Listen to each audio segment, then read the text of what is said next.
everyone, my name is Dr. Kole-James, pharmacist and founder of Fun on the Farm. Welcome to part 2 of Focus on Allergy Season.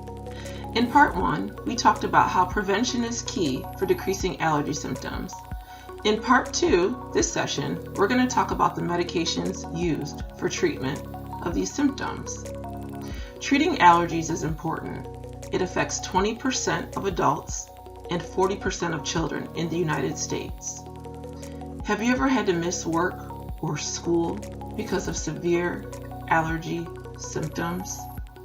Yearly costs for treating allergies is $3.4 billion for medication and office visits and $11 billion from missed work and school days.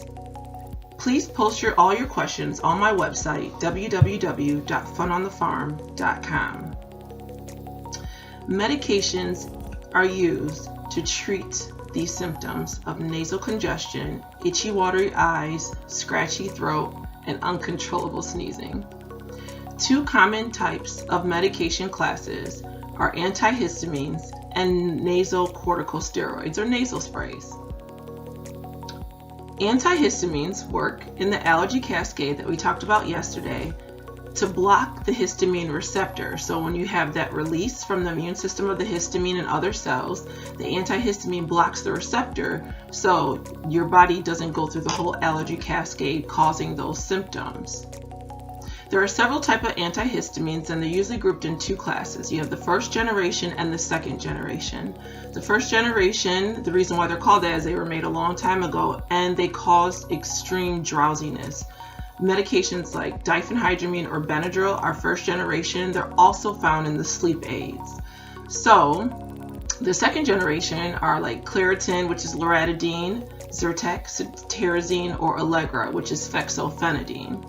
These don't cause much drowsiness at all. So you take them first thing in the morning, and that's our first takeaway. Take your antihistamine first thing in the morning. I take a Claritin D first thing in the morning, and it's a combination of loratadine, which is the Claritin, and also Pseudoephedrine, which is the decongestant. There are many combination type of products, like you also have Claritin D, Zyrtec D, Allegra D. So I take the Claritin D first thing in the morning.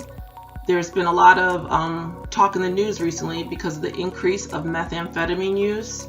My friends, pseudoephedrine is a stimulant, and it's used to make methamphetamines. You only can purchase it behind the pharmacy counter. If you go into your front store after 6 o'clock on a Saturday, don't bother the front store for it. They cannot get it. They won't. It's illegal. It's only sold behind the pharmacy counter. So what is pseudoephedrine? Pseudoephedrine is a decongestant, and it prevents that congestion in your nose, and it also helps with postnasal drip, which a lot of times that's the reason why you get that coughing, because of your sinus cavity, the mucus that's running down your throat. And the pseudoephedrine will help decrease that. So pseudoephedrine, you only can purchase 3.6 grams per day. So in one tablet, the maximum dose is 240 milligrams, which is the equivalent. Let's say you go to the pharmacy and you have your ID, because you have to have a federal ID. It has to be your driver's license, your state ID, or your passport. No work ID, no student ID, that's not going to work. So let's say you want to get like a box of maximum strength Claritin D. Each tablet is going to have 240 milligrams, which is your daily limit. But as far as the purchasing, there's 15 tablets in that box, and that's going to get you to your daily limit of 3.6 grams per day. Per month, your limit is 9 grams, which is about 2.5 boxes. And we always get the complaint in the pharmacy saying, oh, well, my wife takes this, or my husband takes this, or my children take this. I keep running out early. That's the law. You only can purchase 9 grams per month with ID. So have your spouse or whoever go get it, and they can use their ID, and they are also limited to 9 grams per month. So the second takeaway is pseudoephedrine is contraindicated, or you can't take it if you have high blood pressure, thyroid conditions, or diabetes, because one tablet of pseudoephedrine can increase your blood pressure right away. So if you have any kind of heart conditions or anything like that, do not take any products containing pseudoephedrine. It's a stimulant and it can increase your blood pressure. So that's our second takeaway. In addition to a Claritin D that I take every morning, I also take a nasal spray. I like Flonase.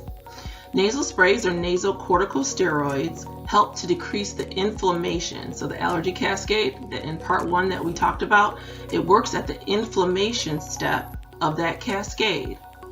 So you don't get the inflamed congestion, you don't get the hypersecretion of the mucus, you don't get the itchiness of the nose and the itchiness of the throat by using your nasal spray. So it's best to use your nasal spray twice a day, and when you use it, you have to spray towards the outsides of your nose. Do not spray toward the middle of your nose where your septum is. Make sure you spray in the outside. You can put the nasal spray tip about a ½ inch inside of your nose and spray towards the outside, 1 to 2 sprays every morning. If you need to do it in the evening, that's fine as well. But make sure you're spraying towards the outside. And that's our third takeaway today. It takes about 30 minutes for the nasal spray to work and about 2 hours for it to work completely and for you to experience that decreasing of the itchiness and decreasing of the congestion. Some side effects are bloody nose and stinging. And that's really patient specific, and it depends on the nasal spray as well. So if you can't tolerate one, you can always try another one. That's like your Nasonex, your Flonase, your Nasacort, and those are all. Nasonex is still prescription, but those two are available over the counter, and there's a few other ones as well.